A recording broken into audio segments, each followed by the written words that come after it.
সম্মানিত হাজিরিন, আমি খুব যে বেশি সময় নেব তা না, আমি নাতি দীর্ঘ কথাই বলবো। ওমা তৌফিকি ইল্লা বিল্লাহ। আমি সেখান থেকে কথা বলতে চাই যেখান থেকে আমি আমার অভ্যাস অনুযায়ী তেলাওয়াত দিয়ে শুরু করেছি। খুবই কমন একটা সূরা, যে সূরাটা আমরা হর হামেশা যারা 5 ওয়াক্ত নামাজ পড়ি, যারা মসজিদে আমাদের যাওয়া আসা আছে যাদের, তাদের এই সূরাগুলো এমনি এমনি মুখস্থ হয়ে যাওয়ার কথা। খুব কমন একটা সূরা আমি তেলাওয়াত করেছি, কিন্তু সূরাটা ছোট্ট হলেও গোটা কোরআন বাদ দিয়ে কথার কথা বলছি আমি। শুধু সূরা আসরকে যদি কেউ আমলে নিয়ে আসে, এই সূরা আসর তাকে জান্নাতে নিয়ে যাবে। জোরে বলে সুবহানাল্লাহ। আবার উল্টা বোঝা যাবে না কিন্তু। জাস্ট এক্সাম্পল, বরপক্ষ কোন পক্ষের বাড়িতে গেছে, তো বিয়ের সময় খালি হাতে যায় না কিছু নিয়ে যায়? উপঢৌকন নিয়ে গেছে, ব্যাগ ভর্তি। এর মধ্যে একটা চেন ছিল, স্বর্ণের চেন। তো কনে পক্ষ চেনটা দেখে এত খুশি হয়েছে, বলছে যে এই এগুলো নিয়ে আসার আর কি দরকার ছিল, চেনই তো আমরা পেয়ে খুশি হয়ে গেছি। এর মানে কি কাপড় চোপড় পরার দরকার নেই? আছে না নাই বলেন? এর মানে হচ্ছে, আমি বুঝাচ্ছি যে আল্লাহ তাআলা এই সূরাটা দিয়েছেন, খুব দামি একটা সূরা। সাহাবে কেরাম যখন পরস্পর দেখা করতেন, সালাম দিয়ে এই সূরাটা একজন আরেকজনকে শোনায় দিতেন, মানে স্মরণ করে দিতেন যেই সূরার আলোকে আমরা জীবনটা গড়ি, জান্নাতের রাস্তা আমরা ক্লিয়ার করি। আলহামদুলিল্লাহ, জোরে বলি আলহামদুলিল্লাহ। এই যে মাইকম্যান, এই মাইকের আওয়াজটা একটু বেশি দেওয়া যায় না? না, দূরে যাওয়ার দরকার নেই, আমাদের কানে আসুক। দূরে কি লাগবে আর? একটু মাইকের আওয়াজটা, বক্সের আওয়াজটা আপনি সুন্দর করতে পারেননি, একটু মাইকের আওয়াজটা যেন একটু শ্রুতি মধুর হয়। সম্মানিত হাজিরিন, তাহলে আমরা যে কালামকে নিয়ে বসেছি, এই কালাম, এই কথাগুলো কার কথা? আসতে বলবেন না, কার কথা? আল্লাহ। তাহলে আমরা এখানে শুনতে এসেছি মূলত কি বান্দার কথা না আল্লাহর কথা? আল্লাহর কথা। আল্লাহর কথা আমরা শুনতে এসেছি। আমরা ভাগ্যবান, বলি আলহামদুলিল্লাহ। সম্মানিত হাজিরিন, এবং এই কালামটা এমন একটা জায়গায় ছিল যেখানে পৃথিবীর কোনো মানুষ পৌঁছাতো দূরের কথা, কল্পনাই করতে পারে না সেখানে যাবার। কোরআনের একটা নির্দিষ্ট অ্যাড্রেস ছিল, সে অ্যাড্রেসটা হলো বাল হুয়া কুরআনুম মাজিদ ফি লাওহে মাহফুজ। লাওহে মাহফুজ থেকে আগত এই কিতাব। ছোটখাটো কোনো বিষয় নয়, কিন্তু পৃথিবীর সকল শিক্ষা যে বই থেকে মানুষ স্টাডি করে সব হচ্ছে আসমানের নিচে, আর এক্সেপ্ট দ্য হলি কোরআন। কোরআন হচ্ছে আসমানের নিচের না উপরের? উপরে। সব কিতাব পৃথিবীর, আর কোরআনটা হলো আসমানি কিতাব, আসমান থেকে নাজিল হয়েছে। তাহলে সব কিতাব একরকম, কোরআনটা একরকম না ভিন্ন রকম? ভিন্ন রকম। এই জন্য কোরআনকে বুঝতে হলেও একটা স্বতন্ত্র চিন্তা নিয়ে বুঝতে হবে, একটা ভিন্ন মানসিকতা নিয়ে কোরআনকে বোঝার চেষ্টা করতে হবে। সব কিতাবের স্টাইল একরকম, এই কিতাবের একটু স্টাইলটা ভিন্ন রকম।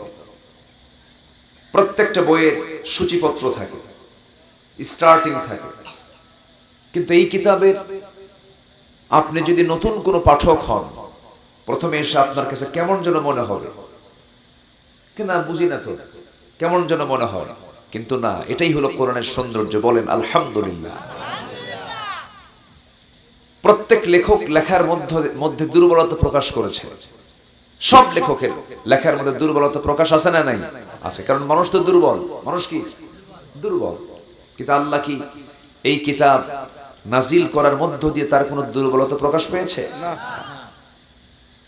বরঞ্চ তার সক্ষমতা প্রকাশ পেয়েছে, মজবুতি প্রকাশ পেয়েছে। নিজেই তার নিজের প্রশংসা দিয়ে তিনি কোরআনটা শুরু করেছেন।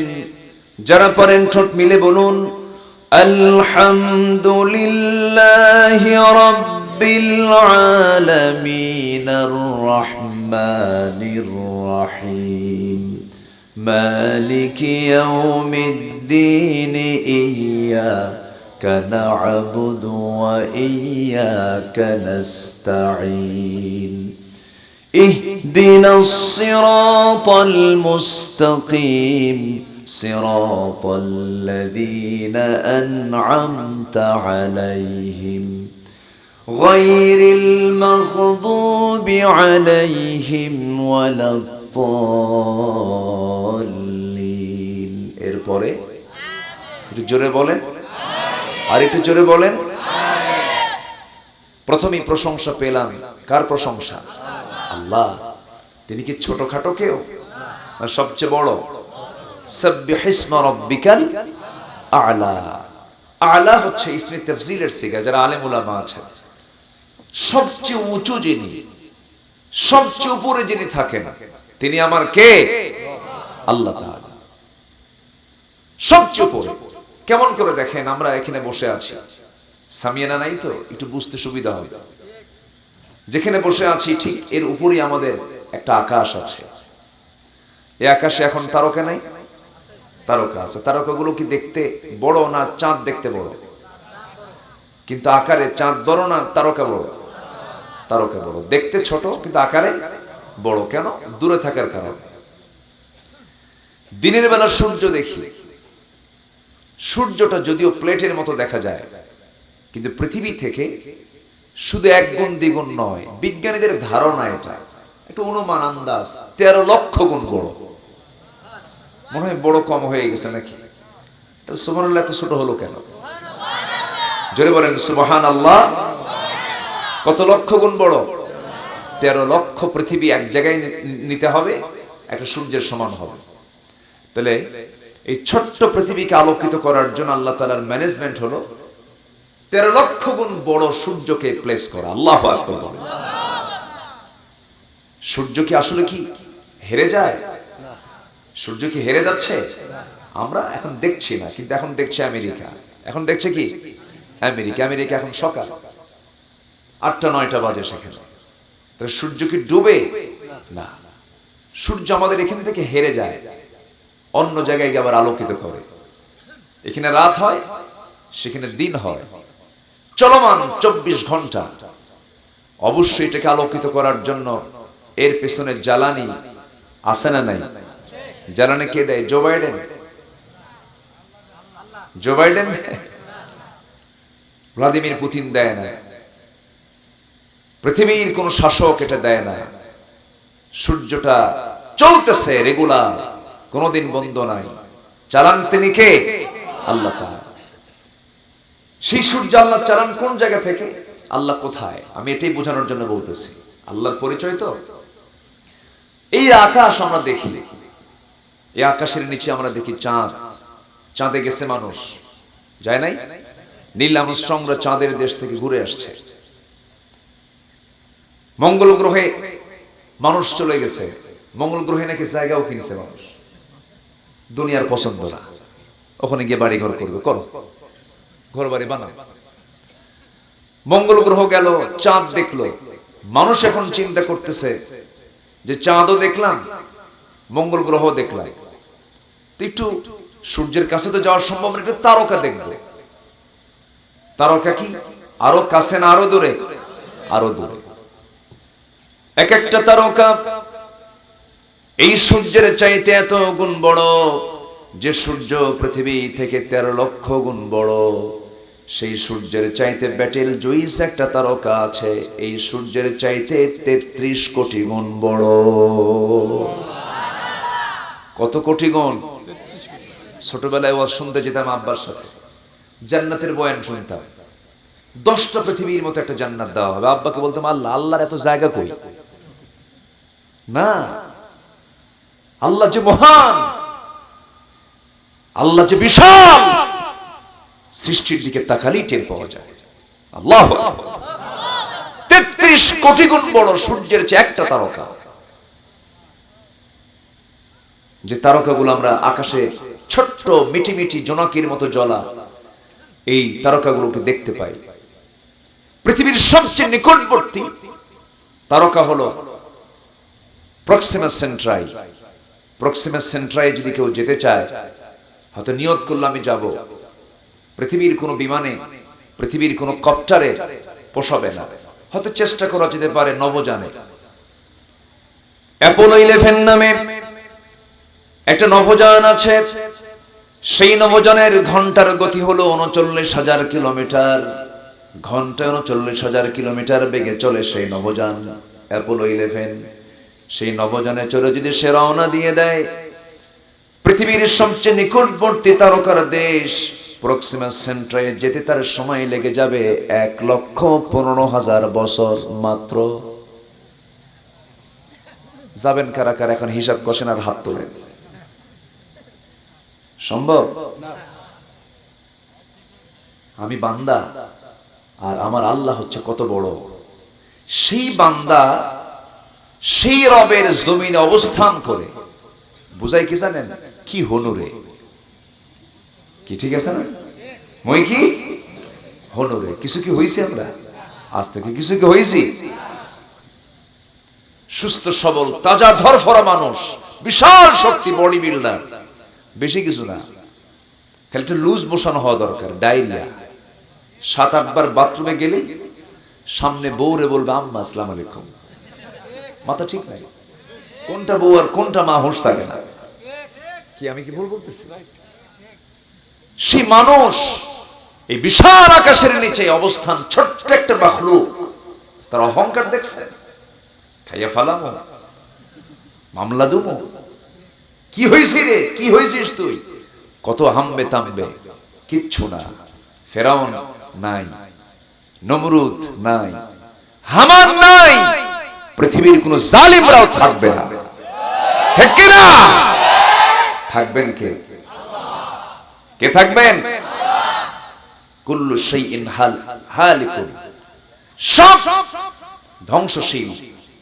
কুল্লু মান আলাইহা ফান ওয়া ইয়াবকা ওয়াজহু রাব্বিকা যুল জালালি ওয়াল ইকরাম। টিকে থাকবেন কে? আল্লাহ তাআলা। সেই মহান রব্বুল আলামিন কত দূরে দেখেন, সূরা আলার তাফসীর এসেছে তিনি যে সবার উপরে, আমার আল্লাহ তাআলার আরশ আজিমটা কোথায়? এই যে আমরা আসমানটা দেখতে পাই, এরকম আসমান আরো কয়টা আছে বলেন? 6টা। আরো কয়টা? এটা মিলে কয়টা হলো? 7 সামাওয়াত। এই আকাশের চাইতে ওই আসমানটা, ওই দ্বিতীয় আকাশটা আরো বড়, দ্বিতীয় আকাশের চাইতে তৃতীয় আকাশটা আরো বড়, সপ্তম আকাশটা আরো বড়, তার উপরে হলো আরশ আজিম। আল্লাহ রাব্বুল আলামিন বলছেন এই আরশ আজিম হচ্ছে আমার জায়গা। ওয়াসিআ কুরসিয়ুহুস সামাওয়াতি ওয়াল আরদ ওয়া লা ইয়াউদুহু হিফযুহুমা ওয়া হুয়াল আলিয়্যুল আযীম। জোরে বলুন আল্লাহু আকবার। আরশ আজিমটা এত বড়, আরশে কুরসিটা এত বড়, বান্দা কখনো কল্পনাও করতে পারবে না এত বড় সেই আরশ আজিম, যেখান থেকে তিনি সমস্ত দায়িত্ব পালন করতে তার কোনো ক্লান্তি আসে না। ওয়ালা ইয়াউদুহু হিফযুহুমা, কোনো ক্লান্তি তার মধ্যে আসে না। সেই মহান রব্বুল আলামিন বান্দাকে আদর করে ডাক দিয়ে বলতেছে, বান্দারে এই আরশ আজিমে তুই কখনো আসতে পারবি না, তবে আমি তোকে নিয়ে আসব। আমার এই আরশ আজিমের ছায়া ছাড়া কোনো ছায়া থাকবে না। কাল হাসরের ময়দানে আমি 7টা শ্রেণীর যে বান্দাগুলো থাকবে, 7টা শ্রেণীকে আমি আমার আরশ আজিমের মেহমান বানায়া নেব। আরশ আজিমের ছায়া আমি তাদেরকে জায়গা করে দেব। তাহলে আমরা কি সেই আরশ আজিমের ছায়ার মেহমান হতে চাই? সবাই কি হতে চাই? জমির আইল ঠেলাঠেলি করে, মিথ্যা কথা বলে, মিথ্যা সাক্ষী দিয়ে, মিথ্যা মামলা দিয়া, বনের সম্পত্তি ঠকায়া, হারাম কাজে হারাম পন্থা অবলম্বন কইরা, মদের দোকান দিয়া, জেনার কারবার করে, এগুলো তো আমার বাংলাদেশে নাই। আছে আছে আছে। হাজি সাহেব সুদও খায়, হাজি সাহেব সুদও খায়। হাজি না বললে মন খারাপ করে। 6.5 লাখ টাকা খরচ করে হজ করে আসলো, হাজি কও না কেন? হাজি কও আছে না? আচ্ছা ঠিক আছে, হাজি বললাম, তুমি যে সুদ খাও, তাহলে হাজি বিশেষ সুদখোর অমক, তা বলতে দেবে না। ও জানে যে সুদ খাওয়া ভালো কাম না। সম্মানিত ভাইয়েরা, তাহলে আরশ আজিমের ছায়ার মেহমান যদি হতে চাই, হতে হবে একমাত্র নিবেদিত কার বান্দা? কার বান্দা? হুকুম মেনে চলতে হবে কার?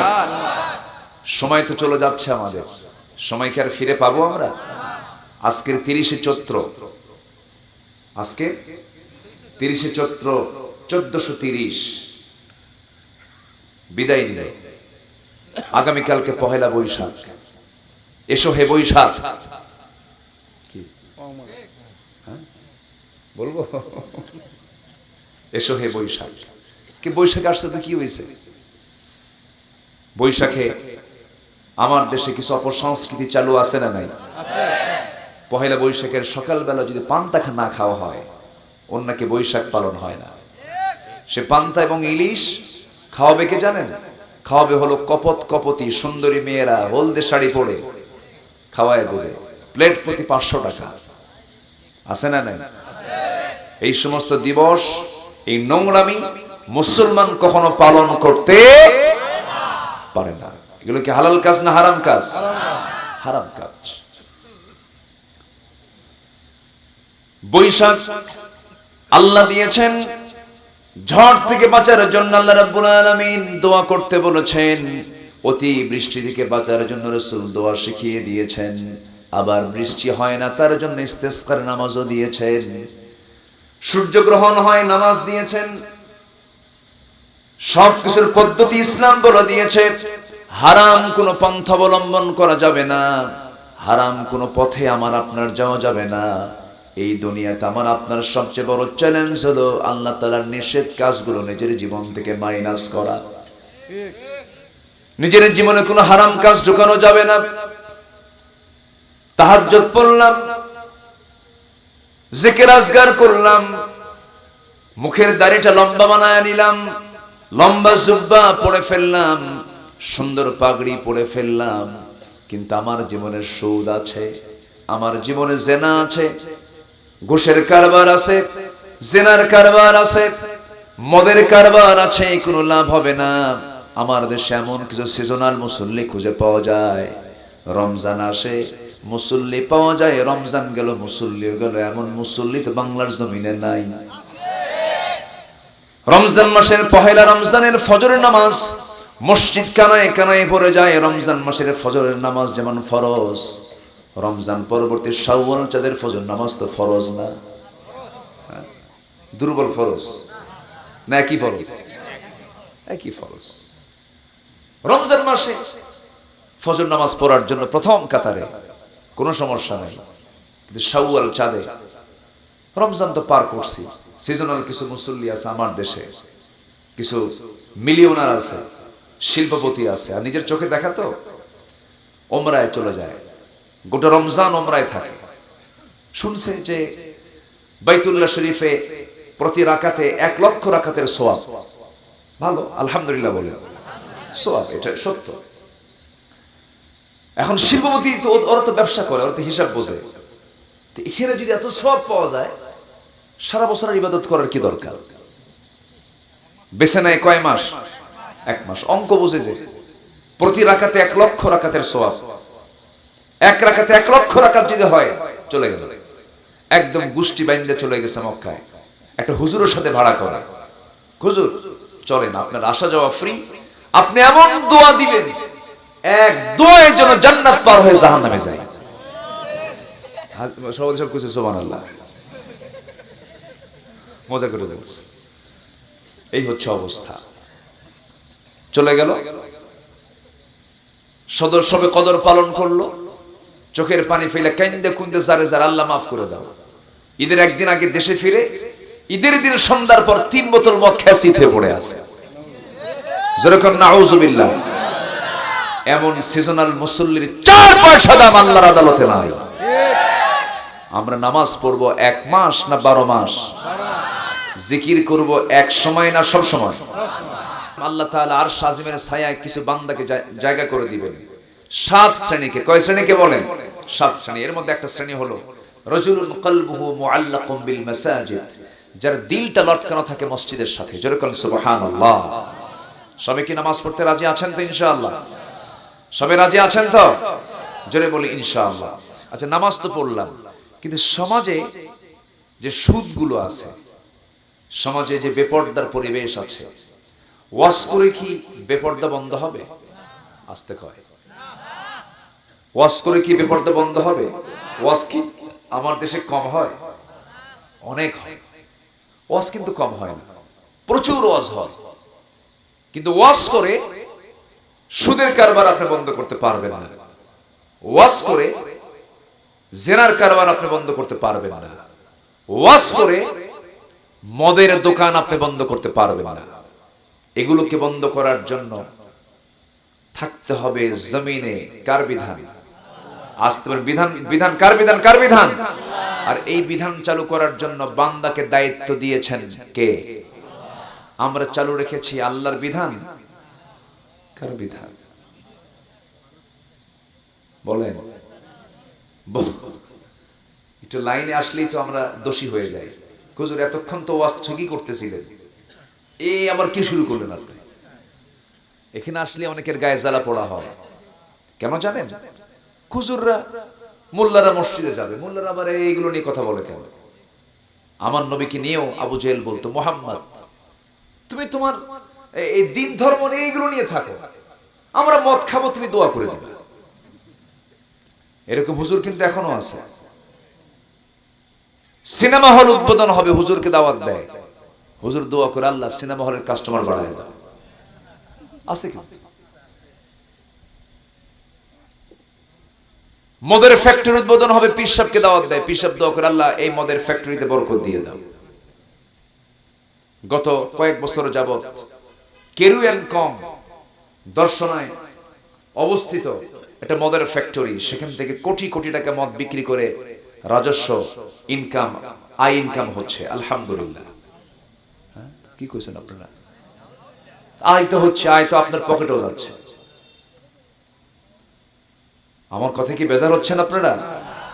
তাহলে মদের কারবার, সুদের কারবার, জেনার কারবার, বেপর্দা, ফাহেসা, অন্যায়, হারাম কাজ, এগুলো ওয়াজ করে বন্ধ হবে না, এগুলোকে আইন করে বন্ধ করতে হবে।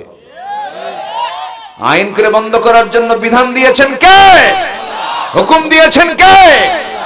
আল্লাহ। আপনি যখন এই লাইনে কথা বলবেন, তখন আপনার সামনে হুমকি আসবে, ধমকি আসবে। চেয়ার কি কেউ ছাড়তে চায়? চেয়ার কি কেউ ছাড়তে চায়? একটু কান লাগান, একটু মনোযোগ দিয়ে শুনি। ঈমান কি? আল্লাহ তাআলা এবার বলছেন, বান্দা তুমি ভাবতেছো ঈমান আনছি, এতটুকুন বললে আর আমি তোমাকে ছেড়ে দেব? অসম্ভব। আমি তোমাকে পরীক্ষা করব।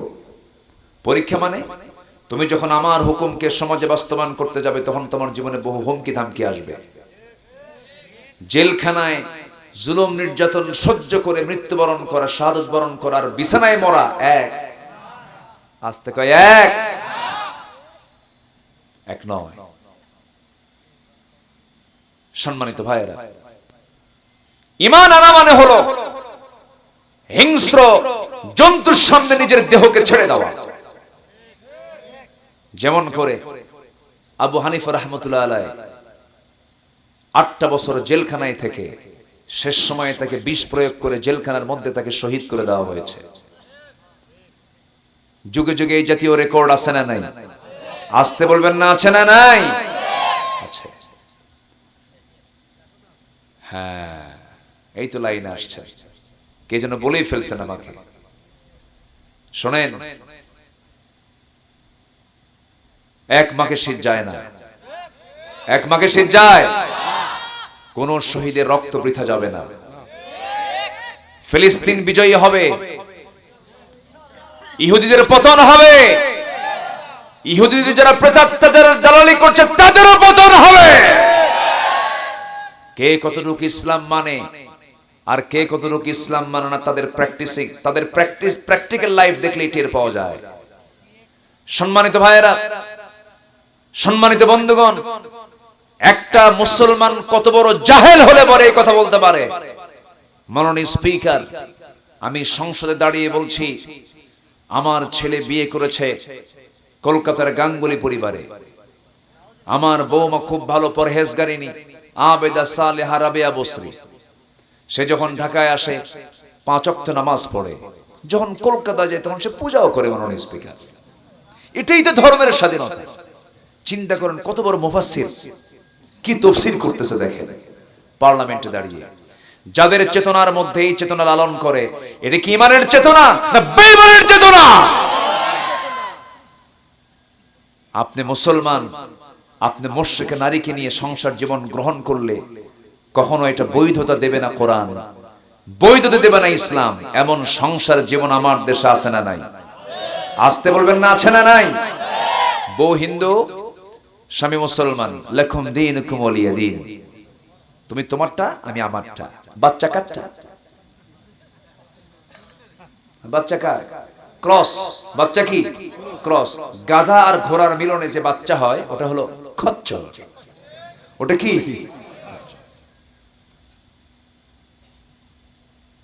কষ্ট পাচ্ছেন নাকি আপনারা?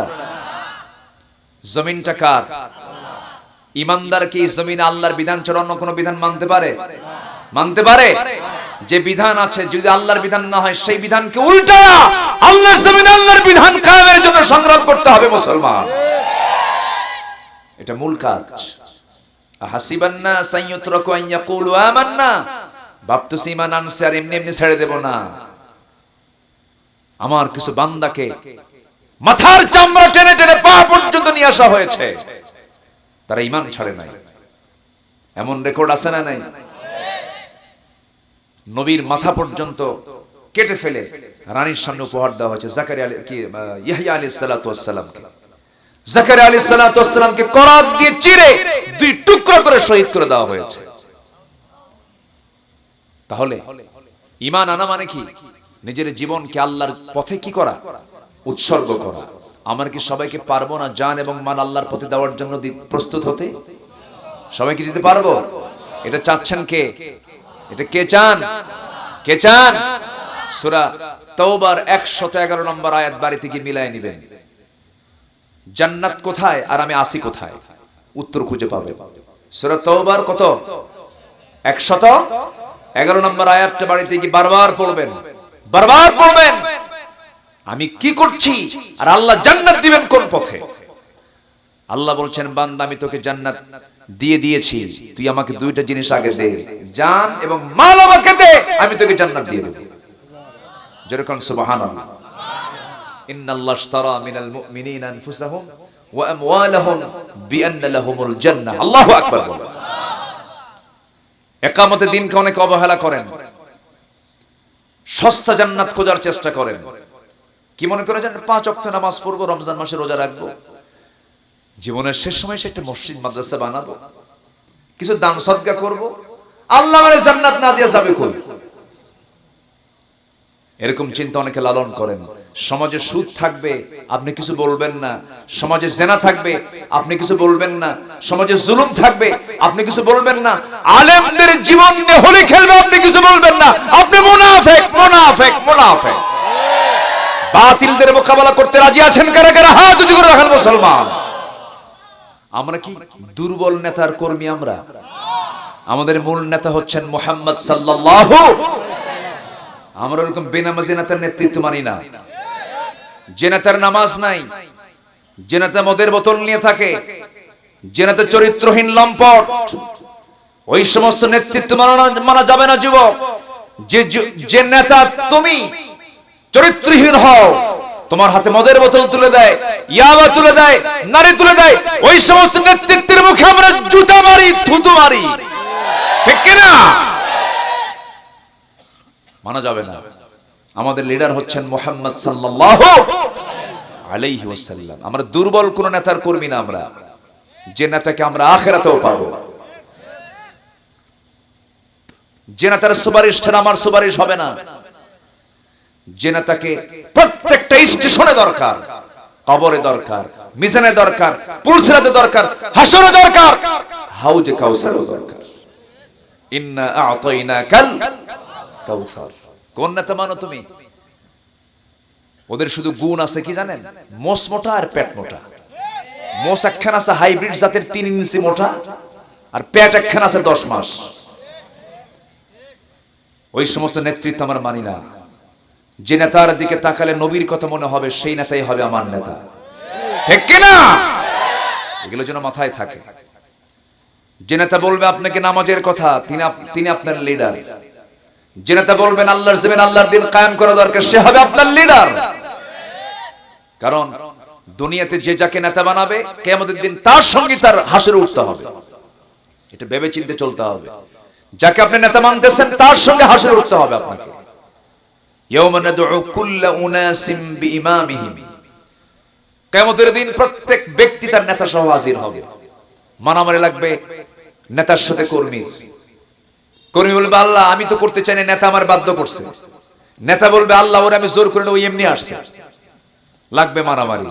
শেষ পর্যন্ত উভয় জাহান্নামে যখন যাবে, ঘোষণা হয়ে যাবে, তখন কর্মী বলবে আল্লাহ জাহান্নাম দাও আমারে, ঠিক আছে, কিন্তু ওরে ফার্স্ট ক্লাস জাহান্নাম দাও।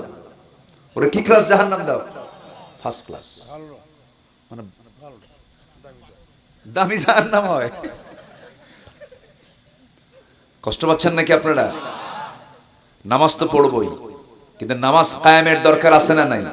নামাজ কায়েম মানে কি জানেন? যে সমাজে মত থাকবে না, পর্দাহীন কোনো নারী রাস্তায় খুঁজে পাওয়া যাবে না। রাস্তায় একটা নারী বেপর্দায় বের হওয়া মানে কি? ঈমানকে তাজা করার জন্য বের হয়। তাহলে আমার আপনার মেয়ে, আমার আপনার বউ, আমার আপনার স্ত্রী পরিবার যারা রাস্তায় বের হচ্ছে, তারা কি উলঙ্গ হয়ে যারা বের হয়, তারা কি ঈমান তাজা করার জন্য বের হয় না ঈমান ধ্বংস করার জন্য বের হয়? আবার ঈদের দিন আসলে বোরকা পরে না, সারা বছর বোরকা পরে। কি ঈদের দিন বোরকা পরবো? তাহলে আমার এই সাজগোজ দেখবে কি? যে সাজগোজ কি বউ স্বামী দেখবে না স্বামীর বন্ধুরা দেখবে?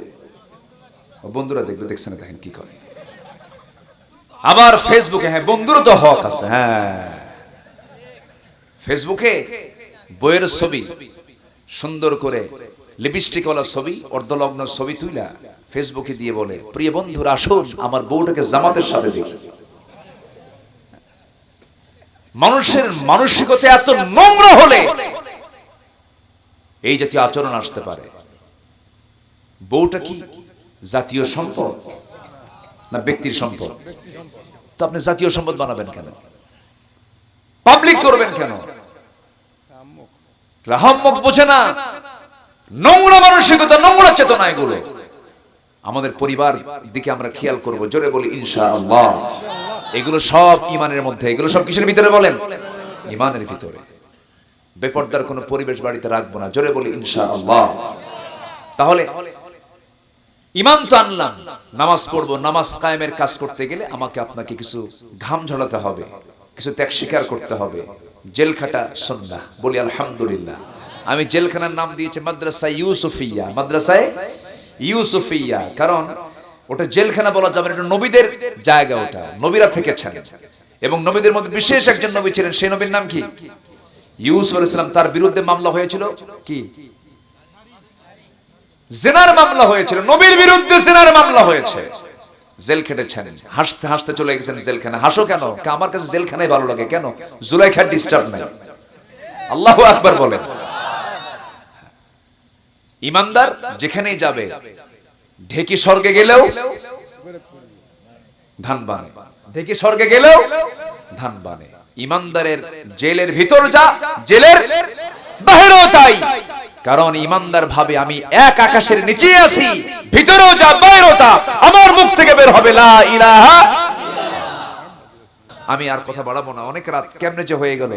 আল্লাহ তাআলা আমার মুখ থেকে বললেন, আল্লাহ যা বললাম, আল্লাহ যেন আমাদের সবাইকে আমল করার তৌফিক দান করেন। জোরে বলি আল্লাহুম্মা আমিন। কেউ উঠবেন না, যে যেখানে আছেন সেখানে বসে থাকুন।